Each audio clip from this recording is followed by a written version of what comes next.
Borough Council Scrutiny meeting this Thursday, the 15th of January. I'm Councillor Heather Timms, the Chair of the committee.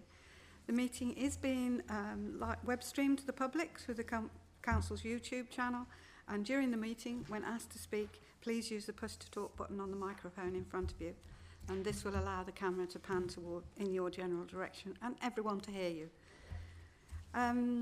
Before we begin the formal agenda, there's a notice I have to read about the fire drill. There is no fire drill scheduled in the building this evening. If the fire alarm sounds, then please can I ask you to make your way out of the building, down the main staircase and out of the main doors of the town hall, and congregate at the entrance to Caldicott Park. An officer of the council will give instructions on when it is safe to return to the building. So, if we move to agenda item 1, the minutes of the last meeting held on 20th of November. Are we happy for those to be signed as a true record? Okay, that's fine. I will sign those. Secondly, we have apologies from Councillor Eve Hassel. Unfortunately, rather at the last minute, she's had a fall, and we do wish her well.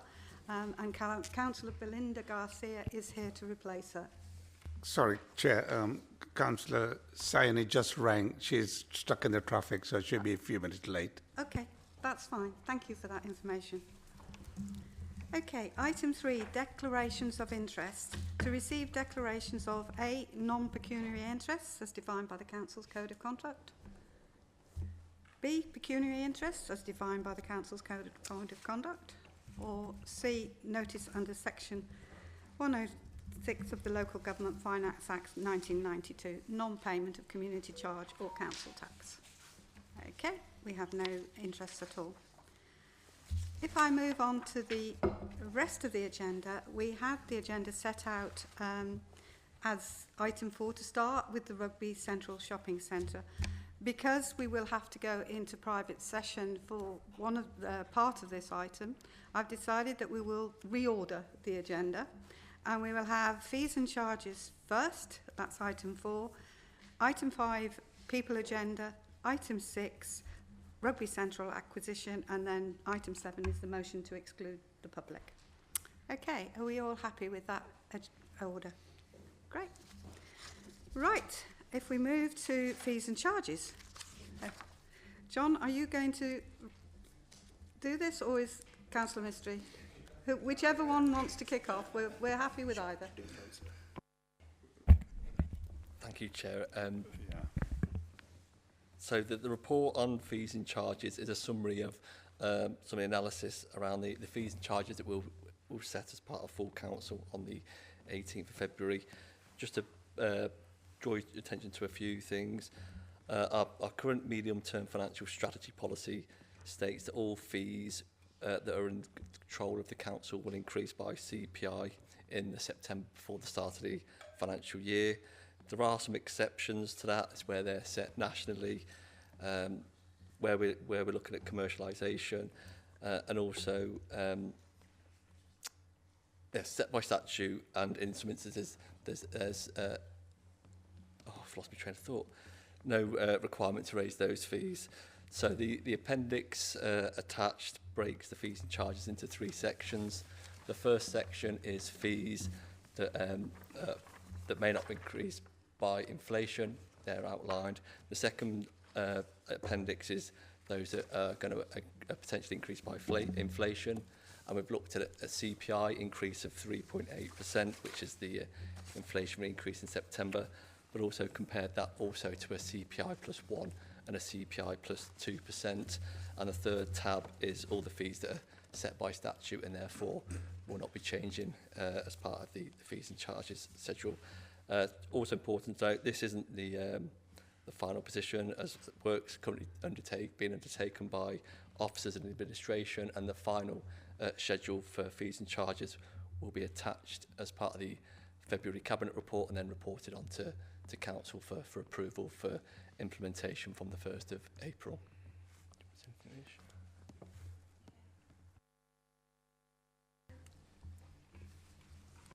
Chair, just quickly, what John has quite rightly outlined. This just arrived day before, and I don't think I have seen the report until just like you are picking up today. And like John has said, you know, there are national national what do you call it? Area where governed by the central government changes what we had to do. We haven't looked at the options of CPI +1 or whatever, and there are also, I think Jonathan probably added in, some of the officers actually said no fee increase either. Yeah, some of it. So on balance, it's still for debate, and John rightly said Cabinet needs to have a look at it and get it approved before it goes to full council on the 18th of February.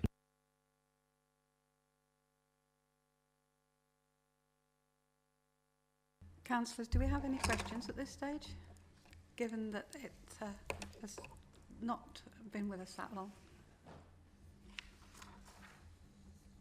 Councillor Freeman?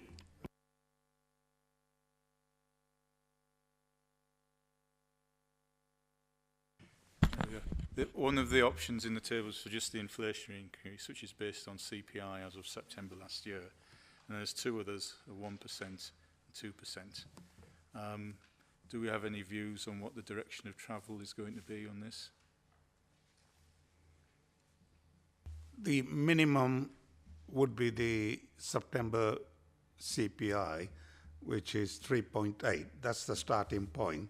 And the rest is really political, how we want to add, and we have not had a discussion at all. Yeah. So under the medium-term financial strategy, which was set a long time ago, it always spelled out that you go with the inflation, whatever the CPI in September is. So that's the starting point. And I don't have a view at the moment. And the thing is, or as a group, as a cabinet, so the starting point will be the inflation at 3.8. Okay, are there any particular fees or charges that we would regard as sensitive vis-a-vis there are a couple of items not on it. One would be because it's commercially sensitive, would be the trade waste is one of them, and there are a couple, green beans, etc., which will be debated. At the moment, it got something in it, but that is up for debate. So those are the two grey area. And the other one that I'm going to chair the meeting, hopefully next week, with the crematorium, Rainsbrough, where it's a jointly run with Daventry. We will have to then decide what are the review the charges, what they are. So I am not seeing it. So that will come forward as well. So I think this has been skewed up a little bit because by having the scrutiny brought forward a week, it has thrown all the timetable for all the other meetings. And I'm sorry about that, It's one of those things. Yeah. I'm not privy to the data that we should be discussing. Thank you. Okay, thanks. So essentially we're looking at fees that may or may not change in the future. Goodness, what value we can bring when we don't have the data to look at. So I can see that the proposal is not to make any increase or uplift to licensing charges, is that right? Bearing in mind that the average level of sickness in that department is 15 weeks, I'm surprised that there's no uplift in that. There's no proposal to increase those fees in any way, but that's perhaps for another section of the agenda. I don't know how we can really add value when we are looking at figures that may or probably will change in the future. It is with regret, but, I think that Cabinet member is wise to consult with the crematorium committee before committing to that, because obviously that is at the peccadillo of energy prices, which, as everyone knows, are at the highest level since records began and are the highest energy prices in the world under this government. So clearly there will need to be an uplift in fees and charges and a most intensive energy consumer of our services. But I thank the portfolio holder for the figures, but I don't know whether anyone else feels in a position to make detailed scrutiny of these figures at this point. Thank you. Do you want to respond, John? On the licensing fees, because they're set by government, we have no control of those, so they can't change regardless of the cost of the service. Cheap at twice the price is my comment.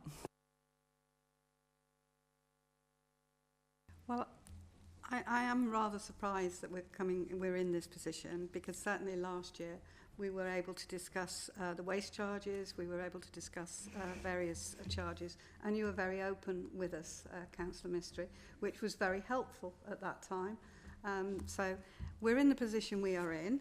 I presume what will happen now is that the individual groups will make their own arrangements to have meetings, and Scrutiny will not be able to add value to this on this occasion.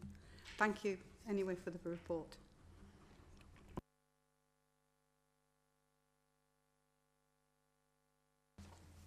Sorry. Thank you. If we move on to item 5, the people strategy. Thank you, Chair. So, as hopefully members have been able to read, there's an update which is Appendix 2, and that broadly outlines what progress we've made against the original priorities, which we gave details of in the original strategy. Oh, can you not? Okay. Is that Very quiet, Judy. Am I? Oh, okay, sorry. So, is that better? Oh, okay. So, as you can see, the Appendix 2 is the update, which I've broken down into the main key priority areas outlined in the strategy, so you can see the progress that we've made. There's some positive news. You know, staff turnover continues to be within the target we've set ourselves at Q4. Our recruitment continues to go from strength to strength. We're now at a point where we're filling 86% of the vacancies within our 65-day timeline. We've done great work with Warwickshire College to build those relationships, work with them, attending all their careers fairs, raising our profile as a local employer. And our off-contract agency has reduced, but our on-contract agency is still forecasted to exceed 2 million by Q4. So that's the recruitment and selection. So in terms of embedding a performance management approach, we continue to work with all our people managers. As the committee is aware, the introduction of performance development reviews was new to the council in 24-25, so there has been a lot of support and training put in place to help people do that. We're working with those people managers and broadened that out in 25-26 to have slightly more people, so we've phased that rollout because it is a big change for some people who are not used to doing them. But what we're seeing now is that people are having those conversations, those performance development reviews are happening. And we're starting to link up that work now with people having objectives, achieving targets and KPIs. So while there's more work to do, we still get more people doing them on time. There's a delay. We're setting timelines and deadlines for completion and uploading of the completed PDRs. But some people are still struggling to get those done on time. So there's still work to do there, and people being held to account for when that's not happened. But broadly, you know, that's heading in the right direction. Learning and development continues to go from strength to strength, really. We're attendance all staff attendance at training courses increased significantly. We've particularly focused our work on inclusive cultures and our work with our induction and working with our people managers to develop their ability to manage their teams, deliver what they need to deliver through their people. We're really pleased about our Future Leader programme, so trying to develop our talent for the future. We've now got 37 members of staff who are on our Future Leaders programme, working on projects and getting involved with their own personal development, which again is a brand new programme we introduced, so we're really pleased about that. The feedback to the courses that we're delivering is still strong. We're still getting that right in terms of pace, content, and pitch. So, you know, we're sort of high 90% feedback satisfaction. People are feeling that they're coming to those training events or interventions and they are and they are learning and going away with more knowledge and skills and confidence to do their role than when they came, which is great. We're still being quite agile with what we're delivering. We've responded to the sickness absence issues by offering 45-minute workshops, so quick and sharp and focused, which is what we need to do, on telling our people managers how to do improved attendance improvement plans, how to do effective welfare meetings when people are off sick, how to do really impactful welcome back or return to work interviews. So we rolled those out. Those are run by our learning and development business partner, as well as one of the HR business partners is always in attendance as well. So we can get better and upskill our managers to help manage that absence. So we're on our third rotation of those, and the feedback from those is really good. We've learned from that, and we're now delivering early resolution training to service areas where we know in the last 12 months they've had significant numbers of formal grievances. So we're teaching those managers to do early resolution intervention to stop it getting to formal grievances. So we're being quite agile with our learning and development and responding to the needs. But it's good, you know, the data's up. 983 employees attended some kind of L&D session by November 23-24. So we're pleased about that, and that's increasing all the time. There's a 7% increase in attendance in the 12 months. And trying to do a blended approach as well. We've invested in a Nexus system. So we went live, we did a soft launch on that in June and a more significant launch in September. And you can see the figures. We're still seeing people engaging with that. People are liking it. The feedback is good, and the high pass rates. And it's a very self-led process. People can do as much as they want, as whenever they want, and it works for people. So we're really pleased about that. We've engaged a new supplier called Emerge to deliver some inclusive culture workshops to staff as well. And that's to address sort of well-being, dignity at work issues. So that's something we're quite looking forward to getting going, because that starts at the end of this month. So they're our new supplier. I work on priority number 4 to enhance leadership, increase engagement, and create a workplace culture where the employees feel valued. So we, as I mentioned previously, we had 12 formal grievances in the period from June 24 to June 25. So far, to date, we have had 6 formal grievances. So we believe that early intervention work that we've done and the training we've done with people managers is starting to impact there. But the inclusive cultures will make a difference. We are in the process of waiting for quotes and expressions of interest from 4 identified suppliers who will be bidding and pitching to Dan for our leadership development programme.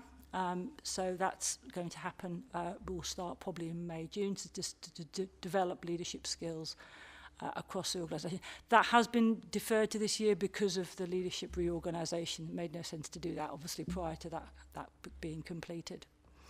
At staff survey, we continue to work on the action plan towards that, and we plan for a revisit of that and a new reissue of the second survey towards the end of March. And we're working with Protestar again to do that. Sickness absence continues, I think, to be a concern. I think that's something that probably is the biggest concern. We still have high levels. If we compare our sickness absence with other local authority councils in the West Midlands borough and district, we do have higher levels of sickness. There's very complex reasons for that. There's no single reason answer why, but it continues to be an issue. So we continue to address that with people managers and put as much well-being interventions in as we can to stop people going sick in the first place. And at the end of actually tomorrow we're getting the analysis back from our well-being questionnaires, which we asked staff to fill in about what are the interventions that we've put in place they've used in the last 6 months. Obviously, we want to see if what we've put in place is working, but also what would they like to see in addition to that, and different options for that. But also we've asked them, what are the things that negatively impact on their well-being, so we can try to address some of that at the root cause. But yeah, our absence still is a concern. The number 1 reason for continues to be mental health, but as you can see from the tables, it is an issue across the organisation in most teams. So you can see the additional interventions we've already put in place in the last 12 months, but as I say, the wellbeing questionnaire will give us more insight into what is needed in addition to that.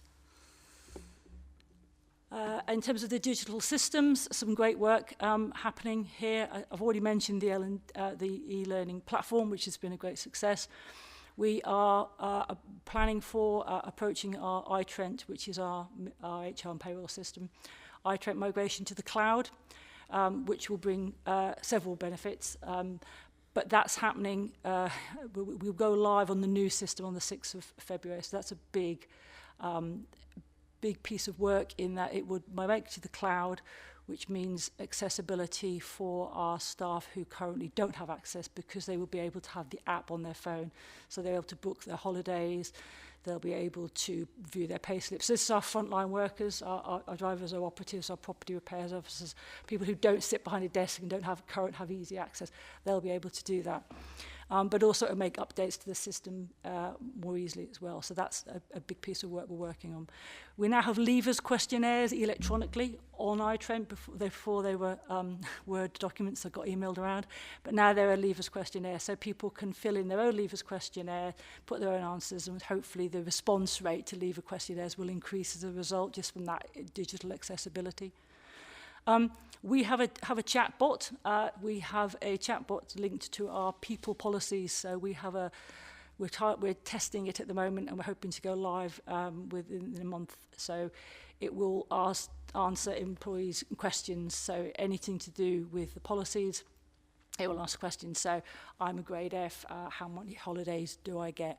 How much compassionate bereavement leave will I be entitled to? If you tap it, if you answer a question, it will answer it. So we're quite excited about that. Just making those policies more accessible for all our staff and our managers as well. And our wellbeing work page has been promoted consensually, and the number of views is increasing. But again, we're not complacent about that. There's more work to do on that, definitely. But that's broadly the update.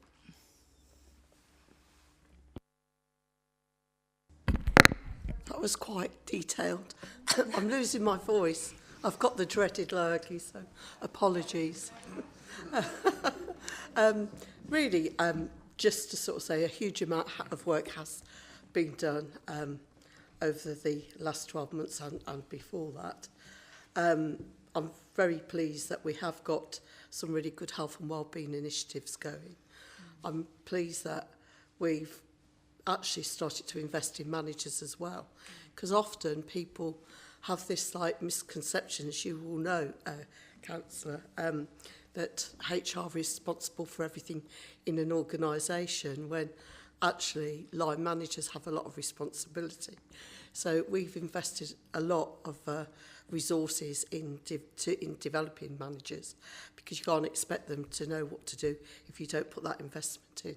So I'm proud of the fact that we've got that going, and that we've got performance reviews now in place, which again, you will understand how important they are, Councillor Timms, particularly if you've got performance issues.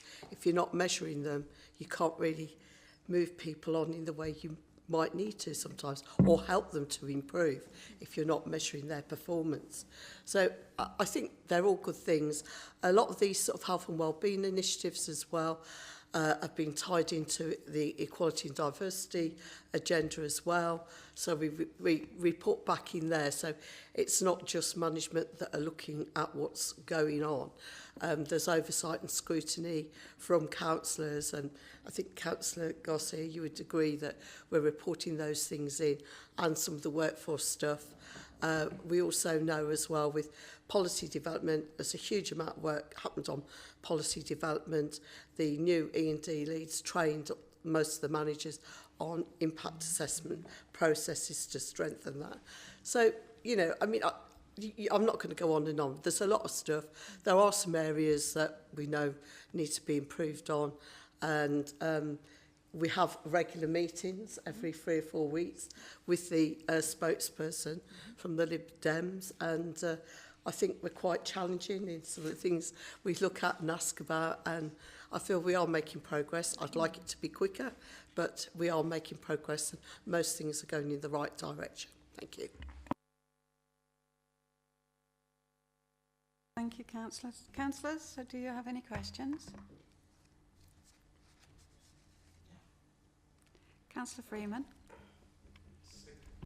It's an absence caught my attention here, and the particular thing that's slightly worrying is the table which says mental health absence, days lost per service area.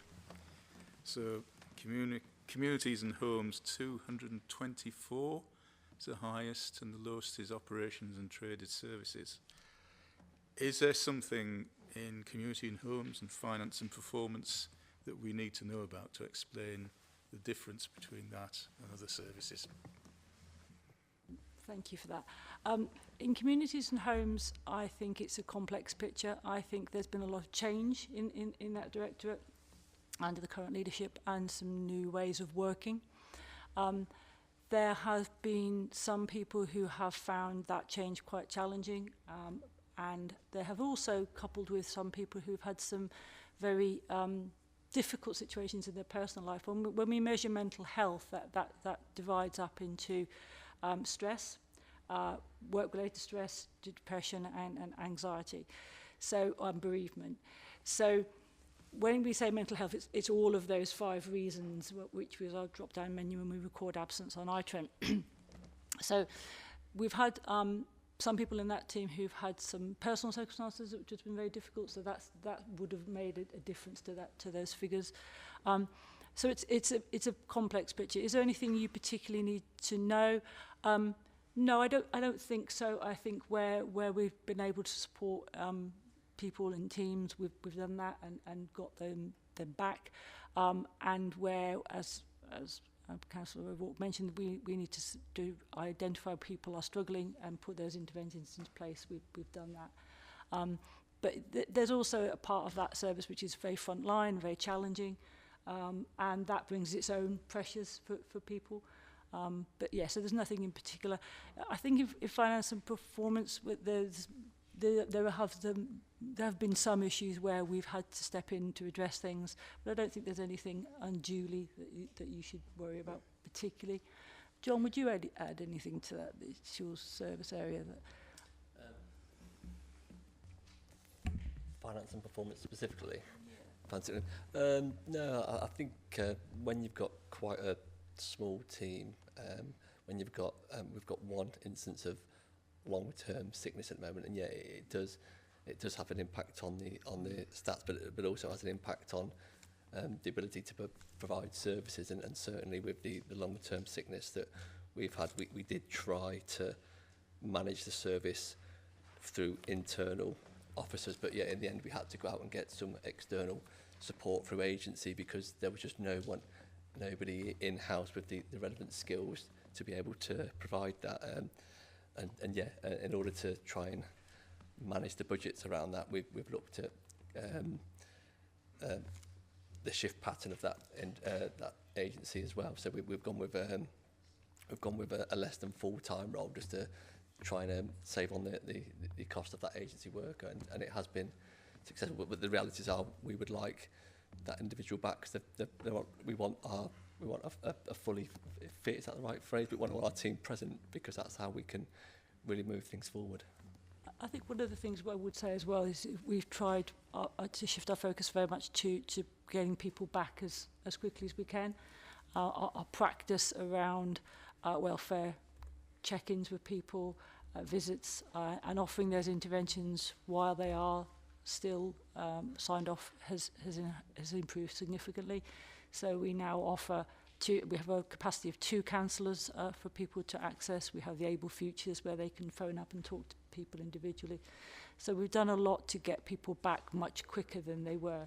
But yeah, because of the nature of the size of the organisations, teams, it does only take a few people to be on for some considerable time for long-term sick for those figures to spike.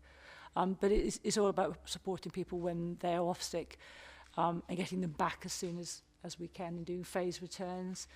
We've done a lot of work in in particular areas with managers teaching them how to do phase returns, what works, what reasonable adjustments can be put into place to enable people to come back and get back into the workplace. Because obviously all the evidence says that actually when someone's been off for more than 6 months, it's incredibly difficult to come back. So we try to intervene much earlier than that. We try to intervene after month 1 and carry on and support people back as soon as we can. Just a couple of clarifications then. So in communities and homes, for example, is that 224 days of mental health absence? Is it a small group, a small cohort, or is it spread over a much larger one? I think in the case of community homes, it is spread over all of the teams to a lesser or greater extent. So it's not a particular team. It's in finance and performance, it's a smaller number of people, but in communities and homes, it's broad. It's much broader across the main areas within the service. Okay, and just one final question on this issue. Of the people that have been off with mental health absence, have you been referring them for say, occupational health assessments? Absolutely, yes. Yeah. Our policies and our practice follow that when someone's been off for 4 weeks, for whatever reason, they automatically are referred to our occupational health. Right. In cases of mental health, we would, in addition to that occupational health referral, we would offer counselling and additional support. And your mindfulness as well.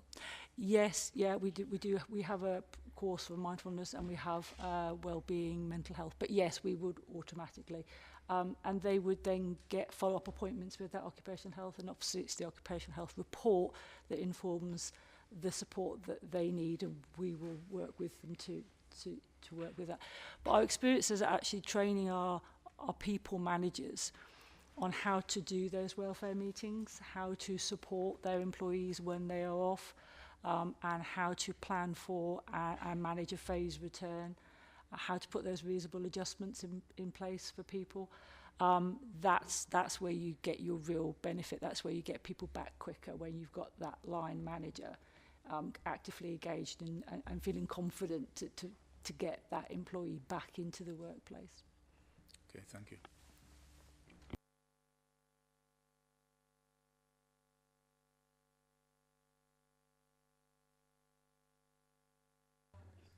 My question is this: in terms of a lot of people are working from home now, and the pattern has changed tremendously. How this is going to affect in terms of performance, attendance, and communication?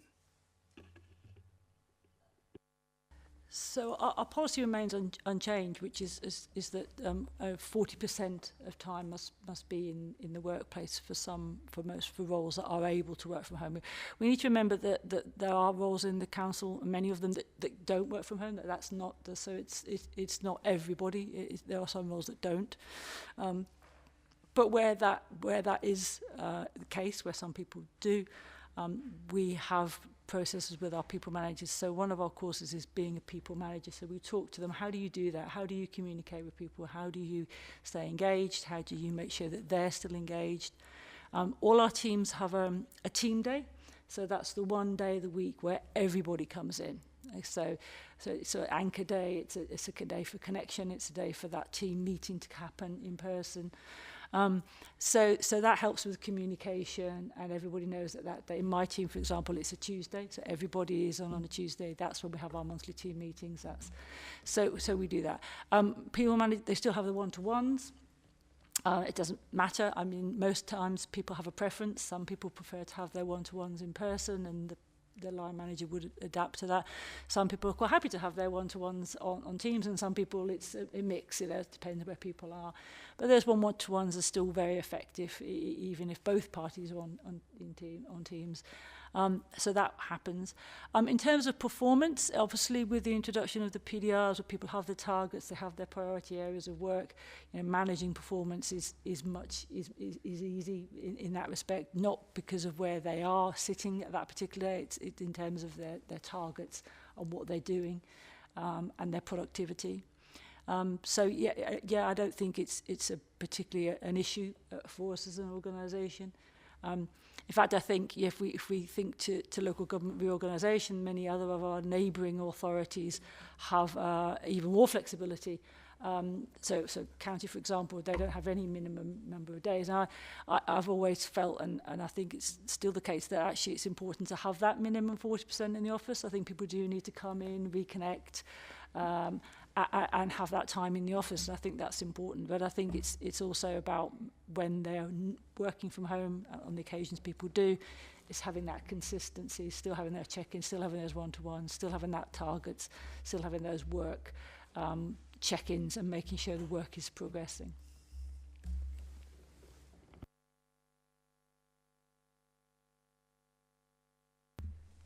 Thank you for the report, and thank you for being here.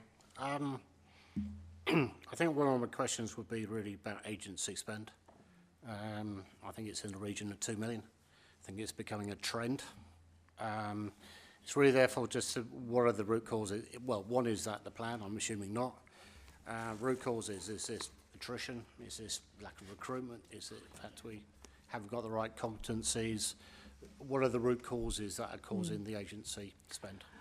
Okay, so a little bit of background. So in 22-23, agency spend was 2.3 million. So, well, yeah, just over 2 million. Of that, about £700,000 was on contract with a provider at the time, which was commensurate, and the rest was off contract. So off contract means that we pay varying, or were paying varying commission rates up to 30% for places like Selleck and the like.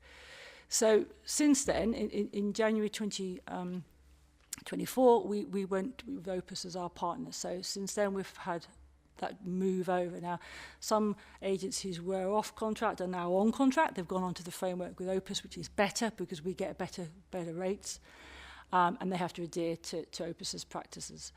So we have much more complete visibility of that data now. We know how much we're spending, and it's with Opus, so it's a safer on-contract spend.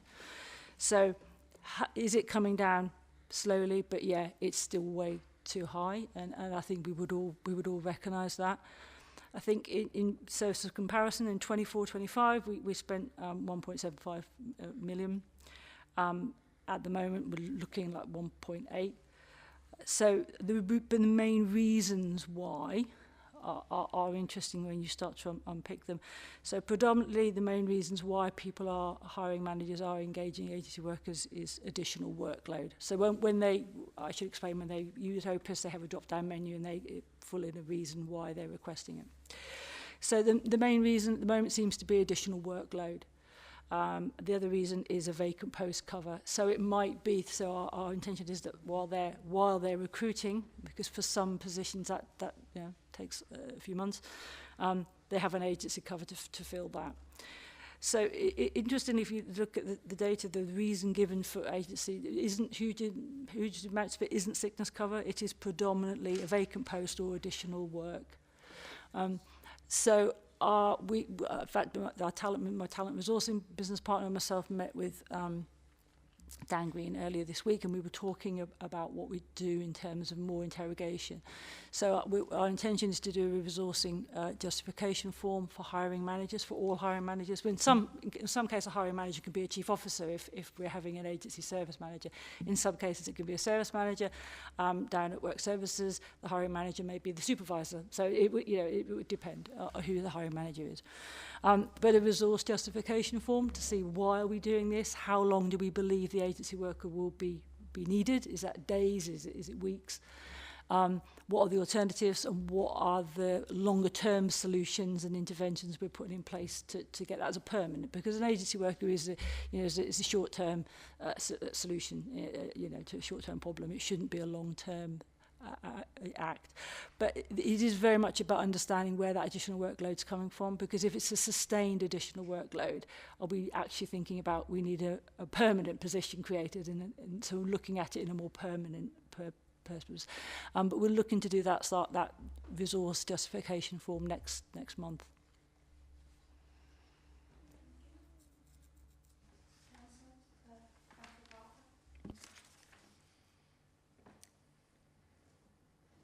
First of all, thank you. I have lots of comments. I have lots of questions, for not just for you, but for the Chief Exec and for the portfolio holder. But I thank you for running through the report with us. I'm afraid the report, again, and it's no disrespect to you, but does not contain the data we need to make informed decisions or informed insight into what's going on in our town hall and across the borough.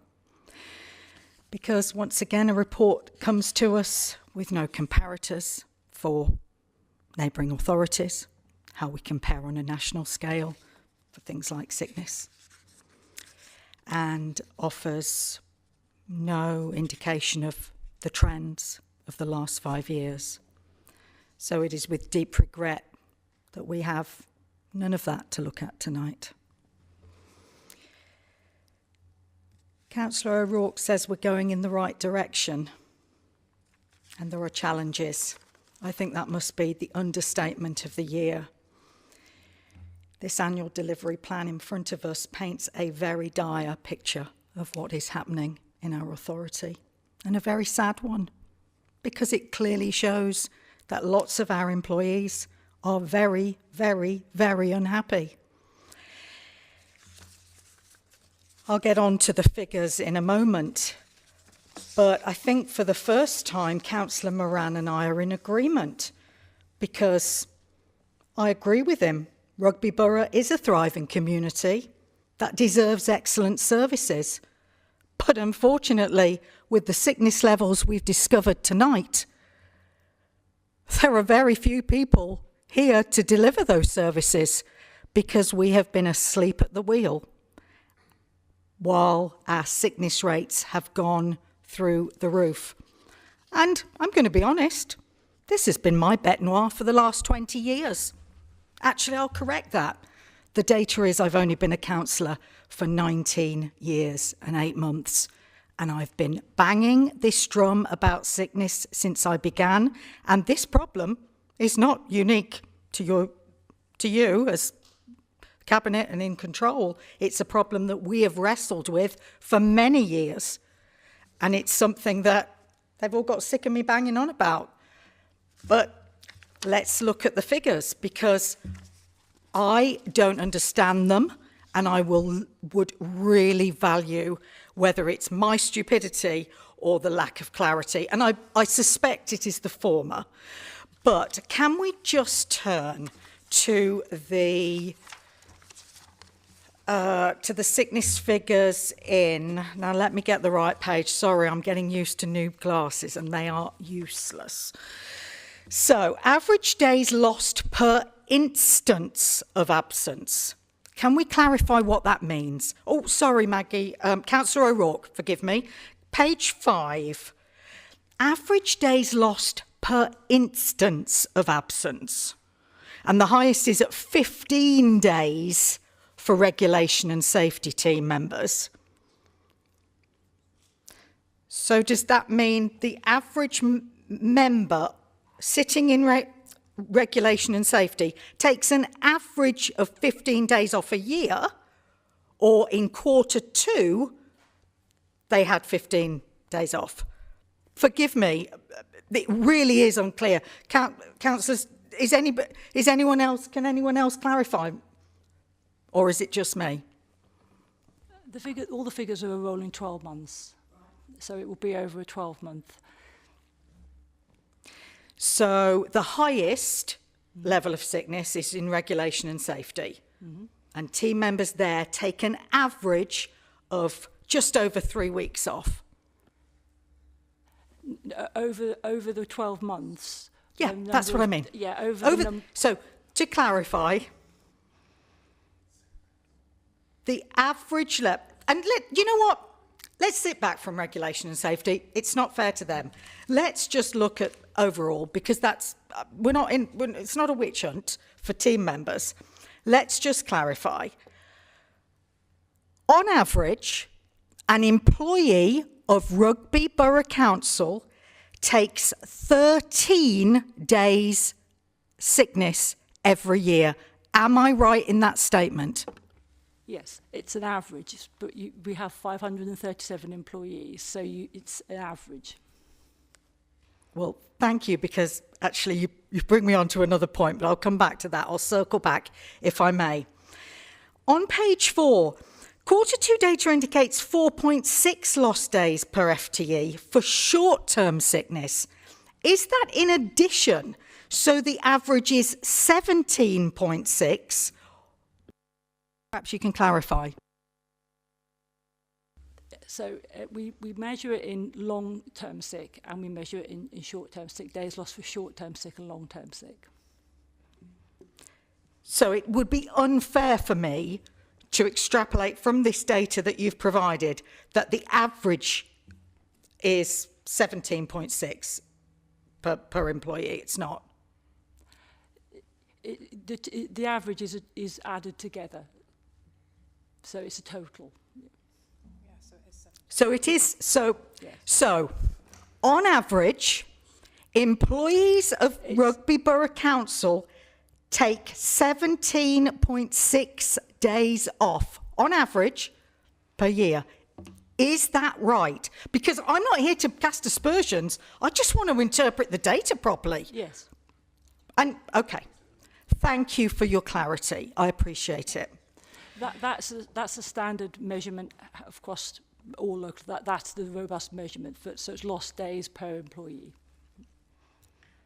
And can you clarify how many weeks holiday a standard employee would receive at Rugby Borough Council? It varies slightly on grade and length of service, so yeah, it can be a minimum of 5 weeks up to 6 weeks. Okay, so between 5 and 6 weeks annual leave, and on average 3 weeks off sick. It can be more if you've got more length of service, so it varies on grade and length of service. And those are exclusive of bank holidays, aren't they? Yeah, bank holidays are... Yes. Goodness, no wonder you are doing so well at recruiting to Rugby Borough Council, which is wonderful news. I'm so glad that you are finding it easy to fill the roles. My goodness, with what's on offer, I'm not surprised. So let's go back to the report and the lack of data. It would be so useful if we could have numbers of FTEs on our roll and how that compares in 2026 to how that has compared over the last 5 years. You know, nobody wants to go back to the age of the dinosaurs when I started, but it would be really, really, really useful in the report. I mean, obviously, it is desperately, desperately sad that we are where we are. And I take no pleasure in this at all. Every organisation, private sector or public sector, deals with sickness absence. And they deal with humans. We're flesh and blood. I get that. But we can't compare to where we are because we haven't got the data. So councillors sit here on a wet night. We don't know where we sit. We're not benchmarking against anyone. And we don't know whether we're good, bad, what's happening. And I just want everyone to enjoy coming to work. We're only asking many of them to come into the office for 2 days a week. You know, I think if there were people watching this tonight, they would be asking, what's happening at the town hall? And, you know, this isn't political. This is a heartbreaking report. And I know that all of us care about our employees because you're right, they are at the heart of what we do. Sorry, I've had some dental stuff, so I'm very dry in the mouth today. Let's move on, and I will come back to elements of the report that I want to revisit. But please, you've heard my voice for long enough. I'm sure it's like nails on a chalkboard. Thank you, Councillor Parker. Councillor Sayana? I was actually going to talk about workload, but I think it's been covered now. So. Okay, that's fine. Councillor Lawrence.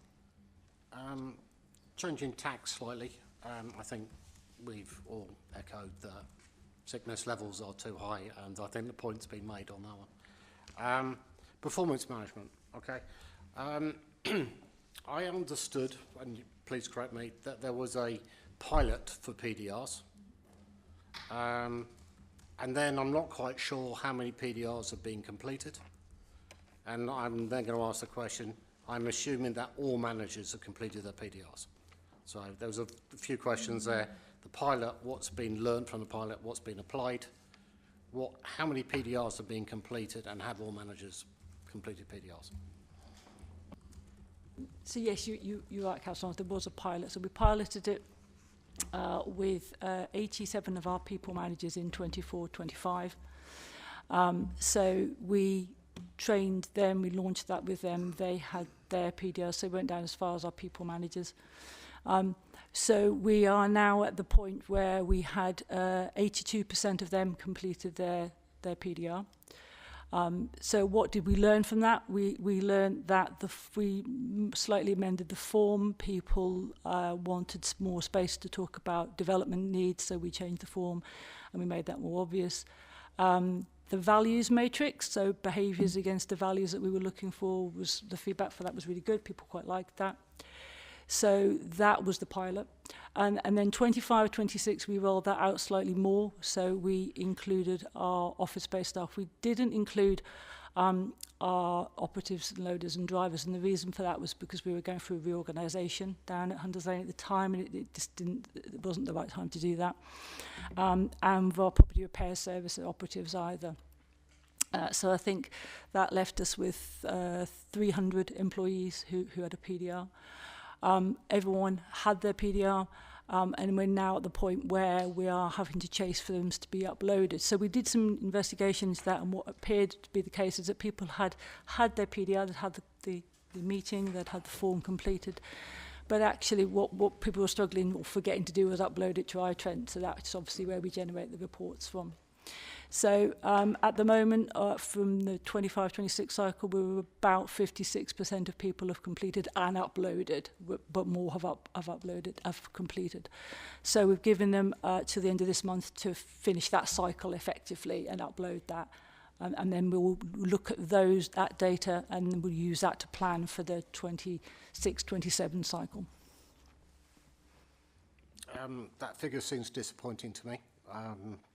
56% does sound absolutely atrocious to me.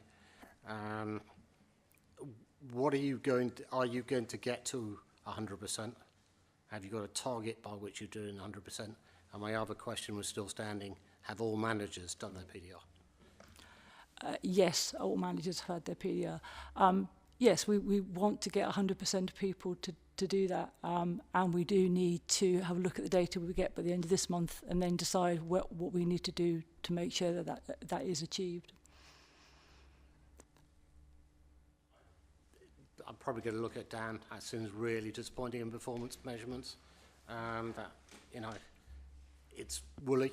You haven't got a target to say, you know, with extra month it's going to be March, it's going to be 89% or whatever it's going to be. It seems to be a stronger push is needed on performance management. Judith, I brought Dan into it, but please, I understand what you're trying to achieve, but it seems to be something more at the whole council level was actually trying to push performance. Yeah, thanks, Councillor Lawrence. Completely take that on board. I think, as Judith's pointed out, the work that we were doing was quite a cultural shock for Rugby Borough Council. We had so many years, certainly in my time here, when there was no performance management reviews at all being carried out. So it was an entirely new scheme that was introduced in recent years. We've done the pilot work. We've evaluated the success of that. We're aware that there are many cases where the performance development reviews have been done, but they haven't been uploaded. And I think these are the sorts of issues that we need to work through. I actually agree with you that we need a firm performance target for the number that we're going to have successfully uploaded on the HR system each year, and I'll certainly work with Judith and the portfolio holder to make sure that's the case. I appreciate it, and thank you, Maggie. Okay. 100% conversations, and what you picked up is absolutely right. Thank you.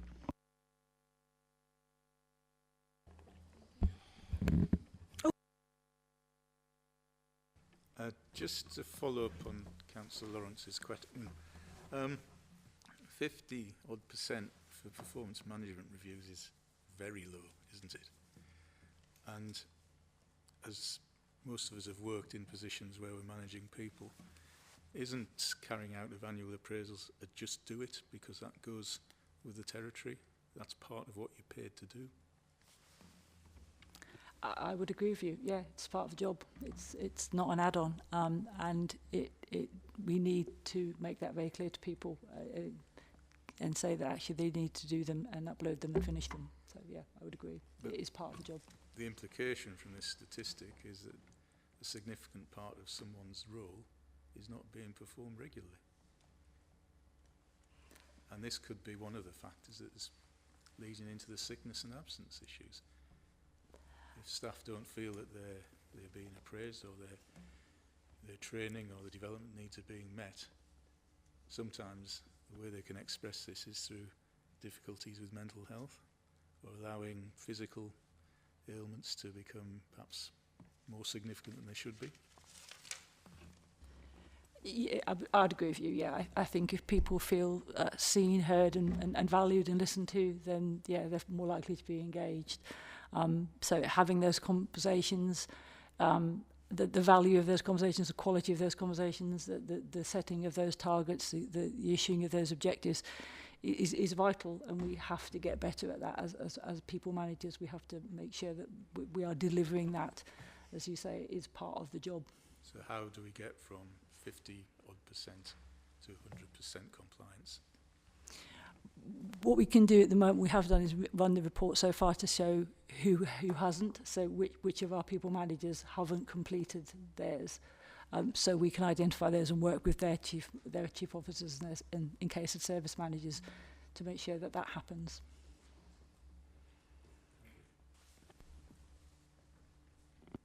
I'd like to finish on a positive, if I can. And it's a question for the leader of the council, who shares my aspiration for Rugby to be the centre of the future unitary authority. As a huge fan of unitary authorities, I am excited to have Rugby at the very heart of what's coming down the road for us. But I have a question for Councillor Moran to say, given... Okay. Perhaps the portfolio holder could share my question with the leader of the authority, that if our aspiration is for Rugby to be at the centre of the future unitary authority, what confidence has he that any of our neighbouring authorities would look at this report and see a dedicated, yes they are, committed workforce? Because I am sure that you and he would need to show that our valued staff are feeling much better about being at the centre of that unitary authority in 2 or 3 years' time than now. And what are you excited about delivering in the next year to show us next year when we come back and look again, or we ask, or we call in, or however we ask to look and scrutinise our people strategy? What are you going to do? One thing, I'm not asking for 3, but how are you going to make this a happier report next year?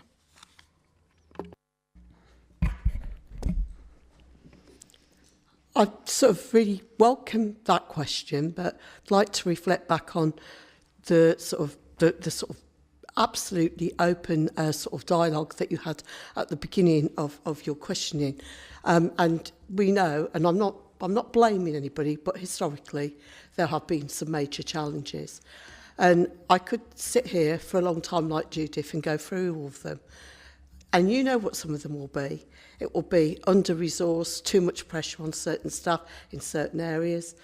There is, obviously, in general terms, you talk about how the staff feel. We can demonstrate from the staff survey that there have been improvements, but I also know that a lot of the staff are really worried about reorganisation, and that's perfectly normal.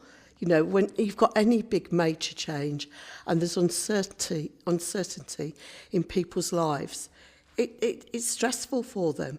And in addition to that, the huge amount of work that, I mean, even as a, you know, I'm not an employee, but as a portfolio holder, we have got so much work to do, and so have the staff. So there is a huge amount of pressure on them.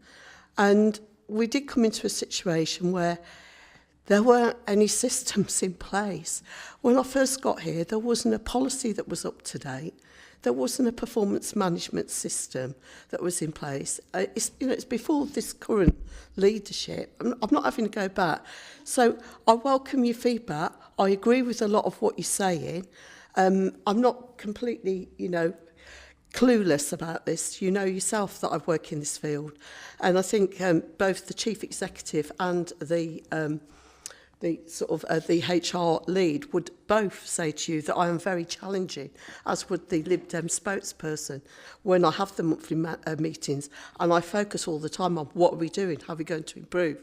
So I think we all agree that, there are things that we can improve on, always. But there are some areas where, we have done quite well as well, and we need to recognise that, because I don't want all the staff thinking that everything here is not good, because there's lots of good things happening. And given the pressures, there's been a change of administration, lots of stuff coming, lots of things happening. We are working at pace, and there's a lot of pressure on. But the fact is, at the end of the day, line managers didn't know how to line manage, and we've spent a lot of energy over the last 12 months trying to ensure that they know how to do that and investing in the leadership team, which the previous chief executive hadn't done. So we are where we are, and as much as you want to see all the right things, so do I. I'm totally committed to that. And, I'd like to see the sickness and absence coming down, these sort of agency spend, stuff like that. There's a whole context around that, which we haven't got time to go into tonight.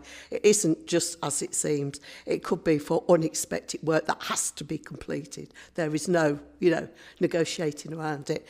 It could be that we can't fill a post quickly. But we are being really prudent about our spend. I'm in regular contact with the portfolio holder on finance and looking at these things. And I think I probably drive the chief executive completely crazy with all of my questions. So people that know me will know that I'm all over this, but there's a lot of work still needs to be done. But, we have made progress. We have got our policies in place. We've got a strategy going forward.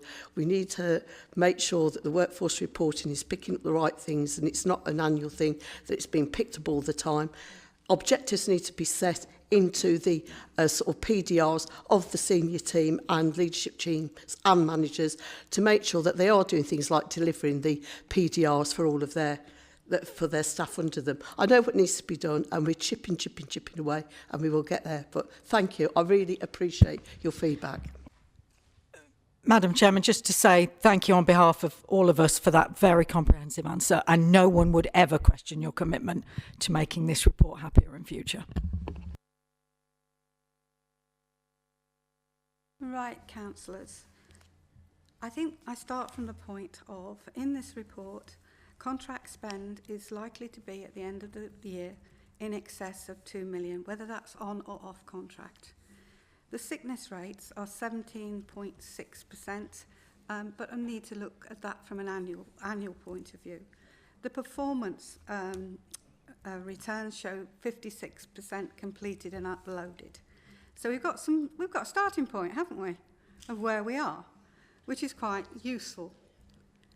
So the recommendations would be, probably from this committee, that's our starting point, and we will be looking to review this. And I think we probably need to do a review more regularly than every 12 months. And I think because we obviously need to be on top of this. The recommendation would include that perhaps our report should include comparators with other councils, and it might be useful for Cabinet to have that information. Numbers of staff and the trends on long-term sick. I'd like to see a figure around how many long-term sick we actually have, because per instance isn't really very helpful. As I say, the sickness rate certainly needs to be looked at very carefully, and obviously the figures on the PDRs are not good. So those are the things that I think we as a committee should be keeping an eye on, and I would suggest so should Cabinet. Thank you very much, both of you, for your attendance and for your very complete reports. That's appreciated. Okay, if we move on to agenda item 4, the Rugby Central Shopping Acquisition and Intervention, and we'll start with the public report. Councillor Moran. Thank you, Chair. Obviously appreciate some complexity in dealing with both a public report and a private report, so might need to be a little bit flexible in this, but I guess from the public report perspective, the question really is to whether to continue or not with the proposed acquisition. The report represents a summary position of where we've got to effectively at the end of phase 1 of the acquisition of the shopping centre. It represents a timeline on an engagement with a very challenging owner for a key shopping centre site in the heart of the town, and there are a huge number of complexities to that, and I want to take this opportunity to say thank you, to the team. Some councillors may not be familiar with. I'll introduce Richard Wilson, is the excellent chartered surveyor and project manager who's been helping on this journey. So this report and its series of reports represent an update on where we've got to this point. We have good engagement with the owners, which itself is something that the council was not able to say 12, 18 months ago. So that represents progress. We've got a series of options put forward, but from a public perspective, it's effectively a green light or a red light whether or not to continue. I personally believe that continuing is vital to the regeneration of the town, that it's impossible to ignore 6 acres in the heart of the town, that for various reasons it's probably better dealt with in private. The shopping centre isn't progressing, and so our intervention is essential, in my opinion. And I welcome any opportunity for questions, and I'll do my best.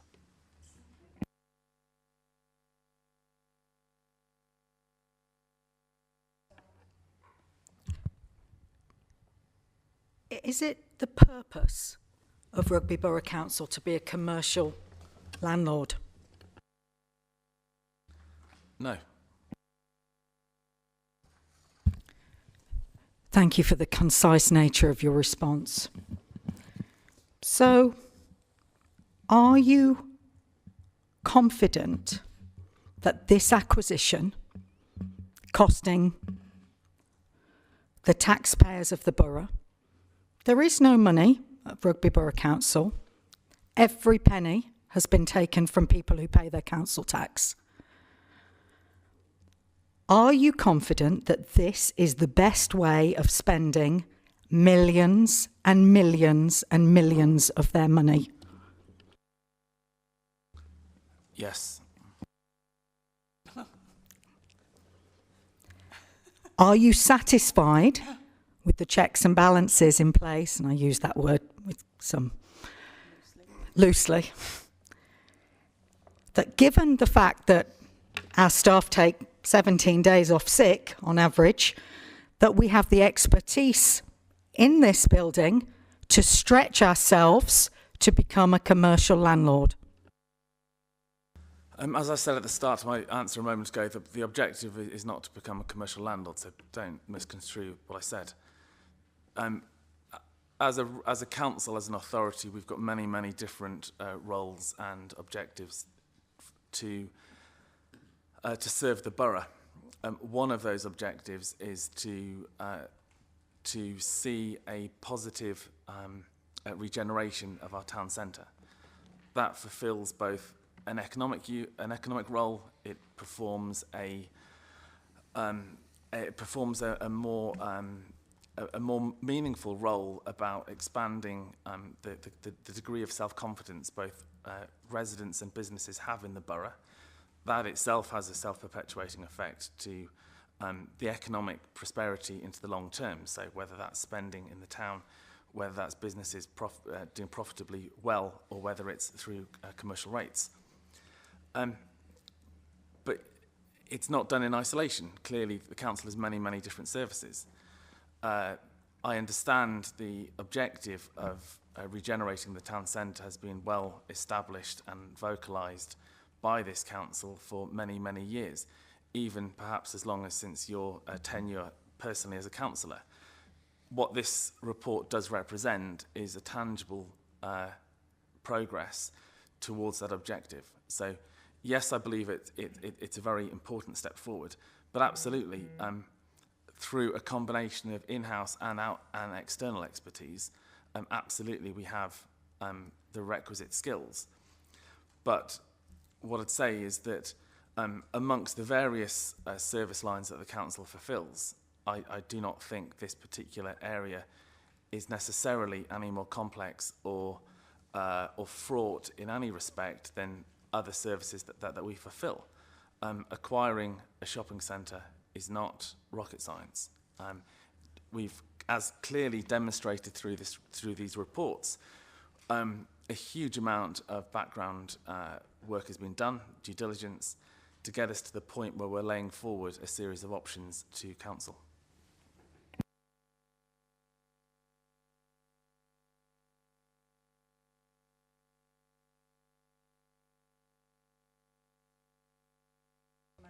I have questions, but these questions sit better within the private part of the meeting. Mine don't. I'm happy. Oh, no, you go ahead. Also, we're going to talk in the private session more about the business deal, because that's what it feels like is a business deal. And so we can't talk about that now. But that's my impression, that it's a business deal. Okay? And it feels that isn't the normal business of this council to repeat what's been said. And I just want to get that feeling back from you that this isn't what we're intending to do for a business. It's a business deal. We've got to do this. We'll buy this at a better price or do that sort of thing. That we're really doing this because it's the right thing to spend the council's money on.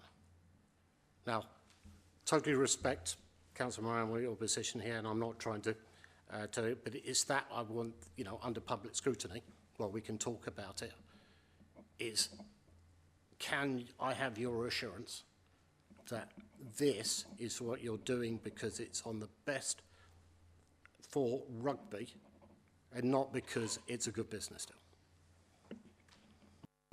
I'd answer that startly by saying it's got to be both, clearly, because there's a responsibility for any public money. But this report hasn't just come out of the blue. As I said earlier, the aims and aspirations for regeneration of the town centre have been vocalised in this chamber since I was elected in 2022. Rugby Central, as 6 acres in the heart of the town, represents the very embodiment of the town centre. For reasons that I'm happy to go into later, if this council doesn't intervene, then further erosion of that centre will take place. But yes, it does need to be a good business deal, and then for reasons can go into at length in a moment. I'm very pleased the way in which this has been handled, because there's been an element of not jumping and committing at the wrong opportunity. We've clearly, as demonstrated in these reports, we've taken a very, very measured approach to what is a very challenging ownership of the centre. But it's much more than that, as we can get on to. Rugby Central unlocks an opportunity for town centre residential development. It represents an opportunity for the NHS to come onto the high street, which in turn unlocks St Cross. But I challenge the idea that it's inconsequential, in the sense that for rugby, all of our children, our family, our friends we all have a sense of belonging, and like it or not, the physical embodiment of a town is part of that character. And for far too long, the town centre has had a very negative image. So Rugby Central is part of that, really a multifaceted approach, which will, I believe, bring Rugby Town Centre back to its kind of market town roots, and remove those kind of vacant properties, remove the more ugly duckling buildings that we have, so we can concentrate on the good bits. And we have got some very, very good bits. So I do believe that this step is really important, and I think it allows the council to take on and actually achieve one of its core objectives, which I think is to bring back a bit of pride in the town.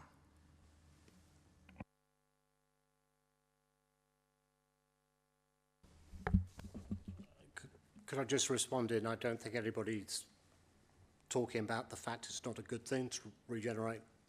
It was more about the business deal side and the nature of the business, but I think we'll go into the private session. We can then talk about the details of that. So thank you for your response. Does the leader of the council think that the size of the town centre needs to stay the same in perpetuity, or does he recognise that since not me, I hate Amazon, but our shopping habits have changed? It is a reality of modern life, and the success of our out-of-town shopping, bringing people from across our region to Rugby, is a success, but has also meant that the size of the town centre must and should change, and it should, does he agree that it needs to stay exactly the same, or is that the reason for doing this, that we can't see the town centre changing and evolving as people and as our residents evolve their shopping habits? Or is he passionate about those 6 acres? Because, forgive me, I'm struggling to see. Maybe you can clarify. I'll if the chair agrees, I'll happily take. I'll answer that question in the first instance. But I think Richard Wilson's keen to add to that as well. But in the first instance, it's not my place or my idea whether or not the town centre should necessarily get bigger or smaller. As a statement of fact, Rugby Town Centre is relatively modest in size and constrained for a town of its size. I think absolutely the nature and tenure of town centres has changed over recent years. I think, and Rugby Central as a retail-focused entity needs to change to reflect that. And that would be part of the wider master plan. So we would introduce residential into it. I mentioned introducing the NHS into that area.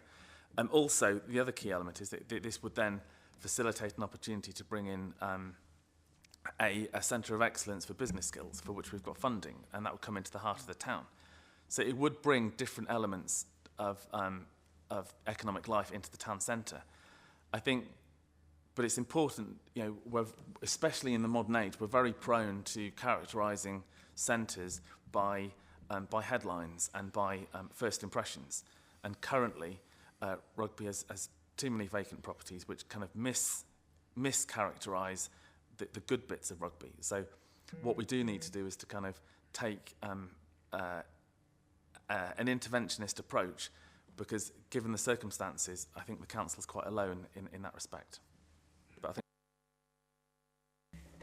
yes, thank you, Councillor. Thank you, Chair, for allowing me to speak. I just wanted to give a little bit of context. When I was asked to come on board and assist with this acquisition, if you like, the primary focus wasn't to do a business deal. This was about regeneration, facilitating regeneration, business growth, driving the town centre forward to make it fit for purpose in the future.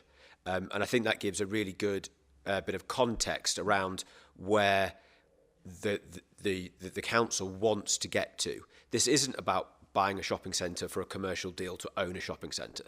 This is about regeneration and driving Rugby town centre forward, making it fit for purpose for the future.